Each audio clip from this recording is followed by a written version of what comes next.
Assalamualaikum warahmatullahi wabarakatuh. Selamat pagi pemirsa Trans 7. Khazanah Ensiklopedia Islam Dunia kembali hadir untuk berbagi informasi dan pengetahuan Islami. Semoga menginspirasi dan menjadi motivasi aktivitas Anda hari ini. Pemirsa Khazanah, syariat Islam melarang laki-laki berduaan dengan perempuan yang bukan mahram. Rasulullah SAW bersabda, jangan sampai seorang lelaki berdua-duaan dengan seorang perempuan kecuali dia ditemani mahramnya. Hadis riwayat Bukhari dan Muslim.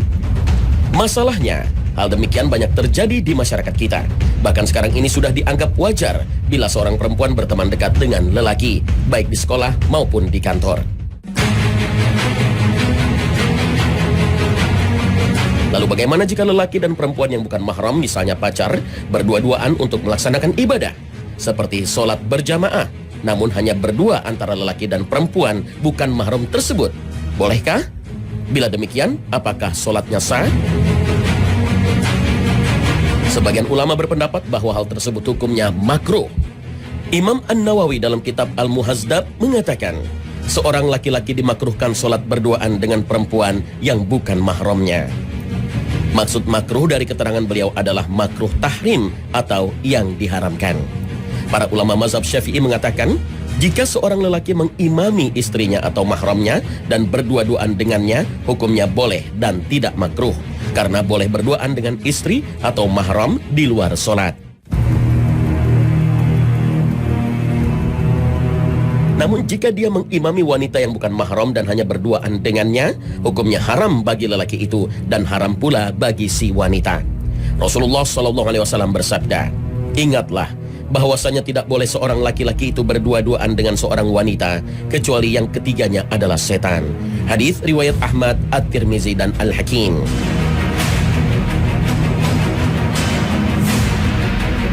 Yang dihukumi haram adalah kondisi berdua-duaan yang memang terlarang secara syariat. Larangan tersebut bisa dipahami sebagai upaya untuk menutup hal-hal yang tidak diinginkan. Tetapi jika di musola itu ada orang lain meskipun ia tidak sholat, maka hukumnya menjadi boleh. Karena penyebab dilarangnya sudah tidak ada, yaitu berdua-duaan. Sementara jika laki-laki tersebut menjadi imam untuk wanita dengan jumlah banyak, sedangkan laki-laki yang jadi imam itu hanya seorang diri, maka hukumnya dibolehkan menurut jumhur atau kebanyakan ulama. Jika sholat hanya berduaan dengan pacar dimakruhkan dengan pengharaman. Lalu, apakah sholat jamaah yang sudah mereka lakukan menjadi tidak sah alias batal? Sholat berjamaah dengan perempuan yang bukan mahram atau dengan pacar adalah tetap sah. Sebab haramnya sholat berduaan dengan pacar atau perempuan yang bukan mahram karena adanya sesuatu yang berada di luar sholat, yaitu berkhalwat atau berduaan dengan perempuan yang bukan mahramnya. Jika demikian, bagaimana dengan jamaah umroh ataupun haji yang ibadahnya beramai-ramai? Apakah umroh atau haji bersama-sama dengan calon suami atau istri yang belum menjadi mahramnya juga dilarang? Bagaimana pula dengan ibadahnya? Apakah sah? Pada dasarnya, seseorang wanita ketika beribadah umrah atau haji hendaknya memang bersama mahramnya. Umumnya para ulama pun mensyaratkan bagi wanita untuk punya mahram yang mendampingi selama perjalanan haji. Ibnu Abbas radhiyallahu anhu mengatakan bahwa Nabi SAW bersabda, janganlah sekali-kali seorang laki-laki berduaan dengan perempuan kecuali dengan ditemani mahramnya. Lalu seorang laki-laki bangkit seraya berkata, wahai Rasulullah, istriku berangkat hendak menunaikan haji, sementara aku diwajibkan untuk mengikuti perang ini dan ini. Beliau SAW bersabda, kalau begitu kembali dan tunaikanlah haji bersama istrimu. Hadis riwayat Bukhari.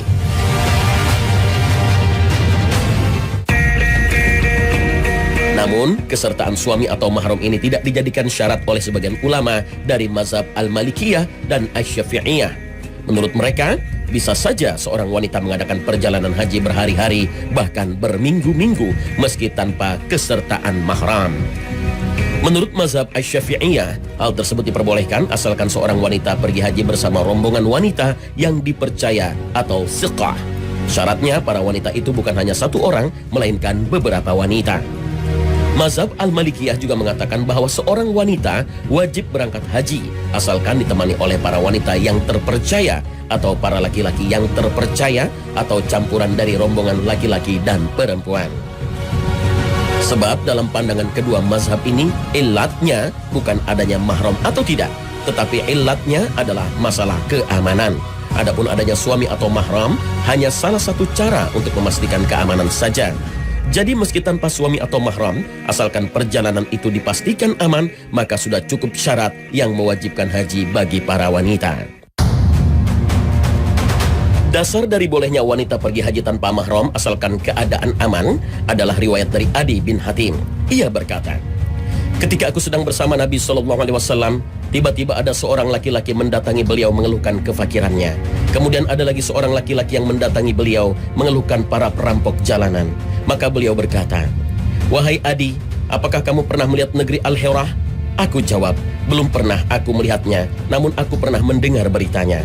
Beliau berkata, "Seandainya kamu diberi umur panjang, kamu pasti akan melihat seorang wanita yang mengendarai kendaraan berjalan dari Hirah hingga melakukan tawaf di Ka'bah tanpa takut kepada siapapun kecuali kepada Allah."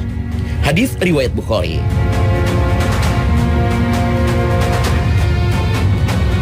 Hadis ini mengisahkan penjelasan Rasulullah SAW bahwa suatu saat di kemudian hari nanti keadaan perjalanan haji akan menjadi sangat aman, sehingga digambarkan bahwa akan ada seorang wanita yang melakukan perjalanan haji yang teramat jauh namun sendirian tanpa ditemani mahram, sedangkan dia tidak takut kepada apapun kecuali takut kepada Allah Subhanahu wa Ta'ala. Kerajaan Arab Saudi juga mensyaratkan seorang perempuan yang akan haji atau umrah harus memiliki surat keterangan mahram, yaitu yang menyatakan seseorang laki-laki yang bersamanya merupakan mahram dari si wanita tersebut. Bila ada seorang wanita yang tidak bisa menunjukkan kartu mahramnya, maka dia tidak boleh masuk ke negara itu. Dengan begitu, jika mengacu pada mazhab Al-Malikiyah dan Asy-Syafi'iyah, maka ibadah haji atau umrahnya sah, asalkan sudah memenuhi rukun dan syaratnya. Wallahu a'lam bishawab. Pemirsa khazanah, ketika kita melaksanakan sholat berjamaah, seringkali menemukan seseorang yang sholat setelah sujudnya. Ia berdiri dan bertumpu ke lantai dengan mengepalkan tangan. Sementara yang lainnya ada yang bertumpu dengan tangan terbuka. Bagaimanakah seharusnya? Masalah bertumpu ketika bangun dari sujud dengan mengepalkan tangan atau dengan tangan terbuka adalah perkara yang sunnah, bukan perkara rukun dan wajibnya sholat. Jumhur ulama menyebut perkara ini tidak perlu dibesar-besarkan karena keduanya boleh dilakukan. Yang tidak boleh adalah mengatakan bahwa yang satu lebih utama dari yang lain. Rasulullah bersabda, "Sholatlah kalian sebagaimana kalian melihatku sholat." Hadis riwayat Baihaqi. Sehingga para ulama sepakat bahwa seorang muslim haruslah mengikuti tata cara sholat yang dilakukan oleh Nabi SAW.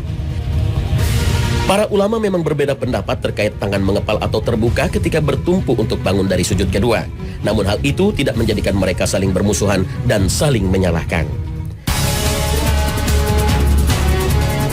Pendapat pertama bahwasanya gerakan tangan setelah sujud adalah dengan tangan terbuka, yakni menjadikan kedua telapak tangan dan telapak jari-jari di atas tanah. Pendapat ini dijelaskan dalam kitab Mughnil Muhtaj karya Muhammad Khatib Asy-Syarbini. Disunnahkan bertopang pada kedua tangannya ketika bangun dari sujud dan duduk, karena hal tersebut lebih tampak sebagai simbol rendah hati, lebih bisa membantu orang yang sholat, dan telah dipraktikkan oleh Rasulullah SAW sebagaimana ditetapkan dalam hadis sahih.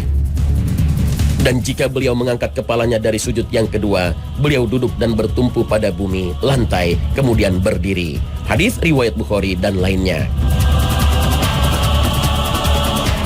Beliau menjelaskan apa yang disebut bertumpu kepada kedua tangan, yaitu dengan menjadikan kedua telapak tangan dan telapak jari-jarinya di atas tanah, baik orang yang kuat maupun yang lemah.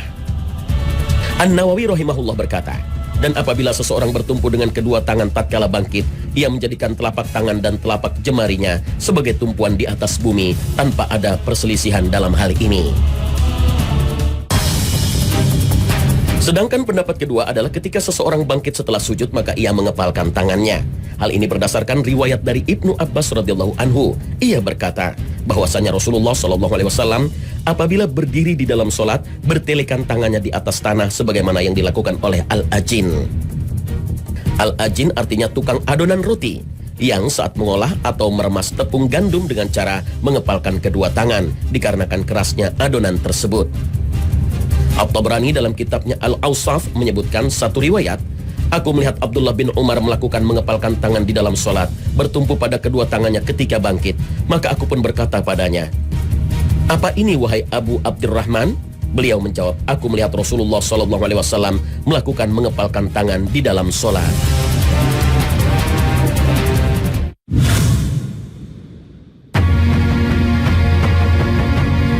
Beralih ke masalah lain. Berkat perkembangan internet, televisi, dan telepon seluler, sekarang orang dapat langsung mengikuti kajian dan belajar kepada seorang guru yang berbeda jarak dan waktu.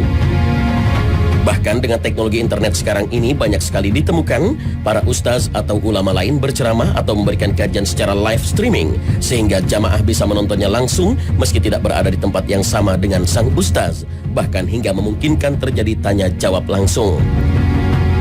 Permasalahannya, apakah hal ini dibenarkan? Apakah cukup jika seseorang mendalami ilmu agama hanya melalui sarana-sarana elektronik atau media sosial? Lalu bagaimana dengan keberkahan dan keutamaannya? Apakah sama seperti bila datang langsung ke majelis ilmu tersebut? Belajar ilmu agama melalui internet pada dasarnya sah-sah saja. Bahkan hal tersebut akan sangat membantu bila guru atau ustaznya berbeda kota atau jauh dari tempat dia berada. Namun harus dipertimbangkan bahwa belajar ilmu agama itu harus lewat guru. Sebab kalau tanpa guru bisa saja membuat seseorang tersesat karena salah paham atau salah mengerti. Internet yang bisa diakses melalui telepon seluler ataupun televisi hanyalah merupakan media. Sedangkan guru atau ustaz yang memberi kajian haruslah kita pilih-pilih sesuai keilmuan di bidangnya. Apakah ia seorang ahli fiqih, ahli hadis, ataupun ahli sejarah. Orang-orang yang berniat belajar dan mendalami ilmu agama akan mendapat berbagai kebaikan. Allah Subhanahu wa Ta'ala berfirman, wahai orang-orang yang beriman, jika dikatakan kepadamu, berilah kelapangan dalam majelis, maka lapangkanlah. Niscaya Allah akan memberi kelapangan untukmu. Dan apabila dikatakan berdirilah kamu, maka berdirilah. Niscaya Allah akan meninggikan derajat orang-orang yang beriman di antaramu dan orang-orang yang diberi ilmu pengetahuan dengan beberapa derajat. Dan Allah Maha mengetahui apa yang kamu kerjakan. Al-Quran Surah Al-Mujadilah ayat 11. Bahkan dalam sebuah hadis Rasulullah SAW bersabda, siapa saja yang Allah inginkan kebaikan padanya, Allah akan fahamkan dia dalam agama. Muttafaqun alaih. Namun demikian, menonton ceramah para ulama di internet lewat YouTube atau membaca ribuan kitab tidak akan menjamin kita paham ilmu agama. Tidak cukup seseorang menuntut ilmu syariat hanya bersandarkan kepada internet atau alat elektronik lainnya. Bahkan tidak memastikan kita bisa langsung menjadi ulama seketika. Sebab bila kita tidak berada di kelas bersama sang guru, maka kita tidak secara langsung akan ditegur kalau keliru dalam memahami. Karena seseorang bisa saja punya interpretasi yang tidak sesuai dengan apa yang dimaksud oleh gurunya. Oleh karena itu belajar secara langsung kepada guru tetap menjadi sebuah keharusan. Sebab guru akan menegur kita bila kita salah paham. Lalu bagaimana dengan manfaat keberkahan dan keutamaannya? Apakah belajar melalui internet memiliki keutamaan yang sama dengan belajar langsung kepada sang guru atau ulama tersebut? Nah pemirsa, jangan kemana-mana. Khazanah akan segera kembali setelah yang satu ini.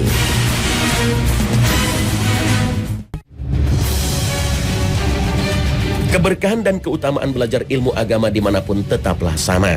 Apakah ia hadir langsung di majelis ilmu ataupun ia menontonnya melalui internet secara live streaming, maka tidak ada masalah. Asalkan niatnya memang untuk belajar dan memperdalam ilmu agamanya. Bahkan, selain mendapatkan keberkahan dan ketenangan, juga akan mendapat naungan malaikat bagi orang-orang yang senantiasa belajar ilmu-ilmu yang ada.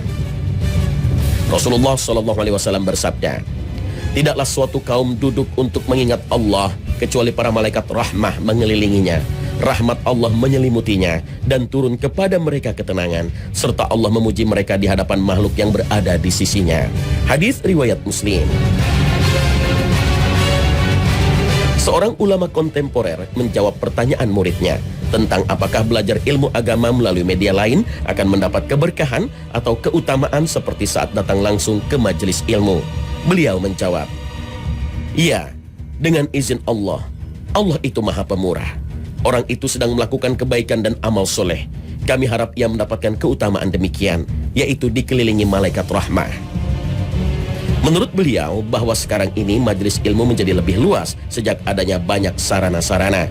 Misalkan adanya pengeras suara dan sarana belajar yang lain, membuat majelis ilmu menjadi luas dan tersebar luas di antara manusia. Maka kami harap mendapat keutamaan bagi orang yang ikut mendengarkan dan ikut serta dalam majelis ilmu tersebut. Artinya begitu banyak keutamaan ilmu yang diperoleh penuntut ilmu dimanapun dan kapanpun berada. Namun jika keutamaannya sama, apakah pahalanya juga sama seperti orang-orang yang sengaja hadir dalam kajian-kajian dan majelis ilmu?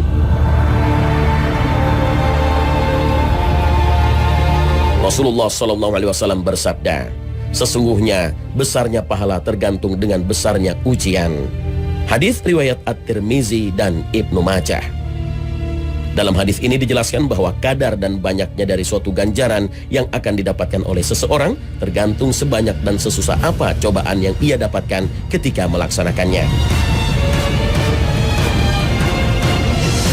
Begitu pula seseorang yang sedang mendalami ilmu agama, maka tentu pahalanya menjadi berbeda antara yang bersusah payah hadir langsung di majelis ilmu dengan yang hanya menonton melalui internet.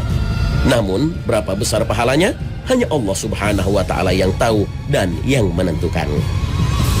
Imam Syafi'i mengatakan dalam sebuah syairnya, bersikap sabarlah pada kerasnya sikap seorang guru. Sesungguhnya gagalnya mempelajari ilmu karena memusuhinya. Siapa saja yang belum merasakan pahitnya belajar meski hanya sebentar, ia akan merasakan hinanya kebodohan sepanjang hayatnya. Nah, pemirsa, sampai di sini akhir perjumpaan kita di pagi ini. Semoga Allah Subhanahu wa Ta'ala senantiasa memberikan hidayah dan taufiknya agar kita senantiasa beramal soleh dan menjauhi larangan-larangannya. Amin ya rabbal alamin. Terima kasih atas perhatian Anda. Wassalamualaikum warahmatullahi wabarakatuh.